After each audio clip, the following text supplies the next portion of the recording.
musim pajak lagi, musim pajak lagi.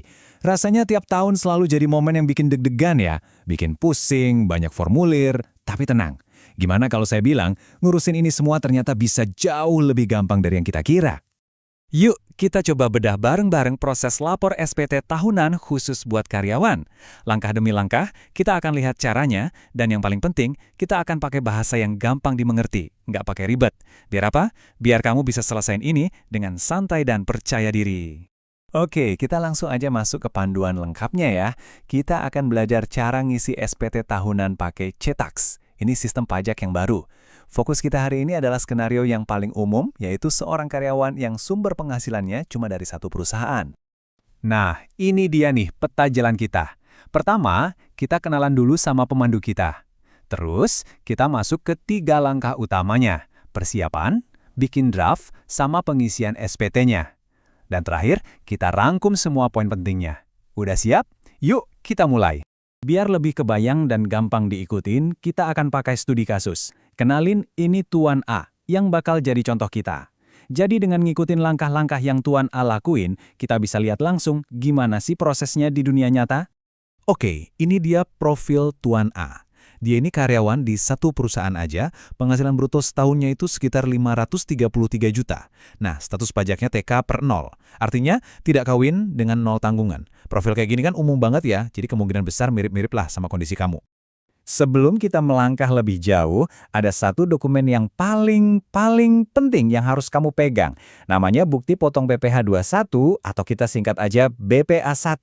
Anggap aja ini kayak rapor pajak kamu dari kantor, isinya semua rincian gaji dan pajak yang udah dipotong. Dokumen ini adalah kuncinya. Nah, kira-kira kayak gini nih bentuknya. Semua angka penting yang kita butuhin kayak total gaji bruto dan PPh 21 yang udah dibayar, semuanya ada di sini. Dan kabar baiknya, dokumen ini udah ada di portal Ceretex. Jadi yuk kita cari cara buat nemuinnya. Oke, kita masuk ke langkah praktis pertama, persiapan. Di tahap ini, kita bakal login ke portal Ceretex, terus kita download deh itu bukti potongnya. Gampang kok. Langkah paling awal ya jelas login dulu dong, buka situs Ceretex, terus masukin ID pengguna kamu. Sekarang pakainya NIK atau NPWP yang 16 digit itu sama passwordnya. Jangan lupa isi captcha-nya juga ya. Begitu berhasil masuk, mata kamu langsung cari menu portal saya yang ada di pojok kiri atas. Nah, dari situ bakal muncul pilihan. Kamu klik aja dokumen saya. Disinilah semua dokumen pajak resmi kamu disimpan sama sistem. Di halaman ini nanti bakal muncul tuh daftar dokumennya. Kamu cari yang namanya Bukti Potong PPh Pasal 21A1. Cek lagi taunya udah benar atau belum, terus langsung aja klik tombol unduh yang ada di kanan. Simpan filenya baik-baik ya, soalnya abis ini kita langsung pakai. Dokumen udah di tangan, sip. Sekarang kita lanjut ke langkah kedua, bikin draft SPT baru. Anggap aja ini tahap kita nyiapin kanvas kosong sebelum kita mulai melukis laporan pajak kita. Balik lagi ke menu utama yang ada di atas, cari tulisan Surat Pemberitahuan SPT, klik, terus dari pilihan yang keluar, klik lagi menu yang namanya Persis Sama. Nah, ini bakal ngebawa kamu ke halaman utama buat ngurusin SPT. Nah, sekarang kita udah ada di halaman SPT. Penting nih, pastiin kamu lagi ada di tab konsep SPT di sebelah kiri. Kalau udah, lihat deh ke tengah halaman. Ada tombol biru gede, tulisannya buat konsep SPT. Langsung aja klik tombol itu buat mulai. Nanti sistem bakal nanya-nanya dikit nih buat persiapan. Pertama, jenis pajaknya apa? Sebagai karyawan, kita pilih PPh orang pribadi. Setelah itu, kita diminta milih periode dan tahun pajaknya. Kalau semua udah, draftnya bakal langsung dibuat. Yuk, kita pilih jenis pajaknya dulu, terus klik lanjut. Habis itu, kita tentuin periodenya. Karena ini laporan buat setahun, ya kita pilih SPT tahunan. Terus, yang paling krusial, pastiin kamu pilih tahun pajak yang benar. Misalnya Januari sampai Desember 2025. Jangan sampai salah tahun ya. Kalau sudah, draft SPT kita siap diisi. Nah, ini dia bagian utamanya, ngisi formulir. Tapi jangan panik dulu. Untuk kasus standar kayak Tuan A, sebagian besar data itu udah keisi otomatis loh. Tugas kita cuma ngecek dan konfirmasi aja.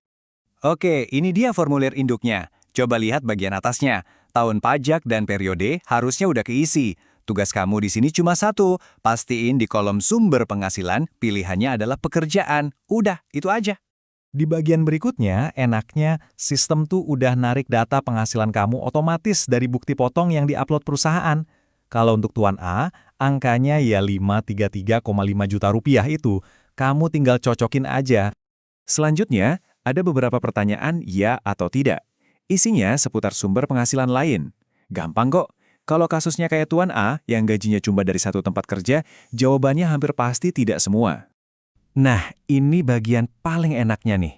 Di bagian B, semua hitung-hitungan penghasilan neto kamu itu udah otomatis dikerjain sama sistem. Jadi kamu tinggal lakuin satu hal, pilih status PTKP atau penghasilan tidak kena pajak.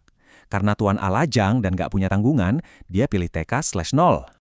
Dan udah deh, selesai. Bagian intinya udah beres semua. Gampang banget kan ternyata? Sekarang, biar nggak lupa, kita rangkum lagi ya poin-poin kuncinya. Jadi ingat ya, cuma 4 langkah ini. Pertama, siapin bukti potongnya. Kedua, buat draft SPT baru buat tahun yang bener. Ketiga, isi bagian pentingnya, kayak sumber penghasilan dan status PTKP. Dan yang terakhir, ini penting banget, selalu cek ulang semua angka sebelum akhirnya kamu kirim. Jadi gitu deh prosesnya dari awal sampai akhir. Gimana? Nggak seserem yang dibayangin kan? Dengan persiapan yang pas dan ngerti alurnya, sekarang kamu udah punya bekal